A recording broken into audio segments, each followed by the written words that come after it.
Madame,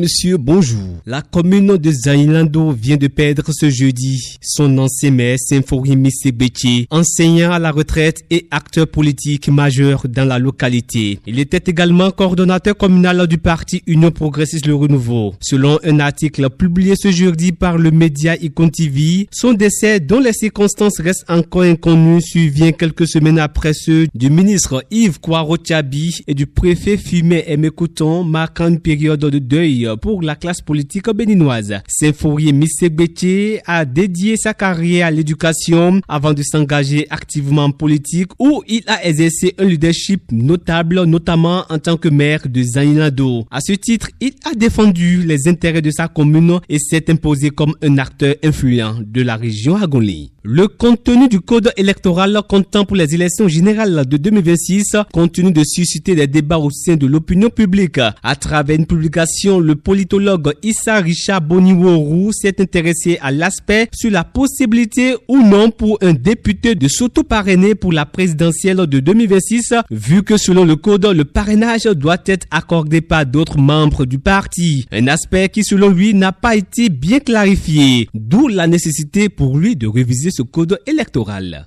Le concours de recrutement de 1785 élèves agents de police au titre de l'année 2023 va connaître une suite avec l'organisation, à commencer de ce vendredi avec la phase sportive. Elle consiste à une épreuve d'endurance sur une distance de 4000 mètres pour les candidats de sexe masculin et de 2000 mètres pour les candidats de sexe féminin. L'information a été donnée à travers le communiqué signé du ministre de l'Intérieur et de la Sécurité publique, Alassane Seydou.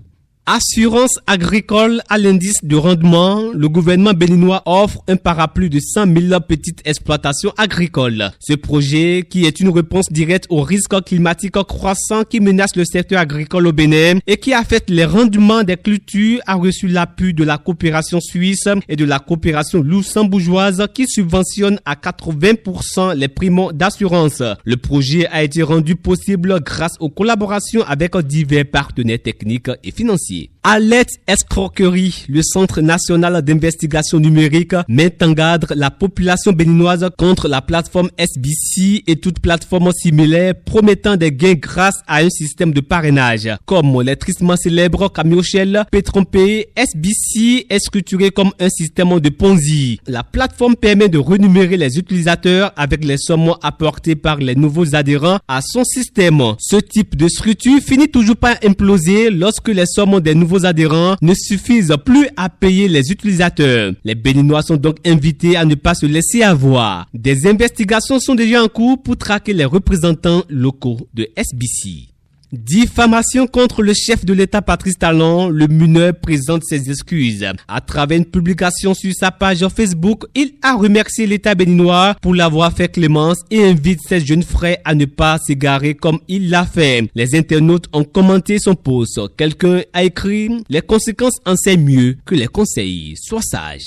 Renforcement des capacités sur les valeurs de la paix, les enseignants de la maternelle du département de la Donga en atelier. Il se tient depuis ce mercredi jusqu'au 8 mars 2025. C'est à l'école normale d'instituteurs de Djougou qu'ils se réunissent. Cet atelier, il faut le rappeler, est organisé par la direction de l'enseignement maternel. Au Burkina Faso, plus de 400 tonnes de pâtes alimentaires périmées saisies. La coordination nationale de lutte contre la fraude a fait cette annonce ce jeudi. Les autorités actuelles du pays sont plus que jamais déterminés dans cette lutte. La Côte d'Ivoire et le Ghana appellent le Mali, le Burkina Faso et le Niger à réintégrer la CEDEAO. 3 mois après sa réélection à la tête du Ghana, John Dramani Mahama était en visite de travail à Abidjan en Côte d'Ivoire. Mercredi, il s'est entretenu avec son homologue Alassane Ouattara. Au menu des discussions, le renforcement des relations bilatérales, la coopération économique et les défis sécuritaires dans la sous-région. Mais surtout, les deux chefs d'État lancent un appel aux pays de l'AES pour qu'ils réintègrent la CEDEAO. Sebo Tidiano n'est pas d'avis. Pour lui, quand on est dans une famille et qu'il n'y a pas de compréhension, on se retire et on va s'installer avec ceux qui partagent les mêmes valeurs que nous. Une page politique se tourne en France. Martine Aubry démissionne de la mairie de Lille. Elle a passé la main à son premier adjoint. Les réactions politiques affluent actuellement en France et de par le monde sur cette démission.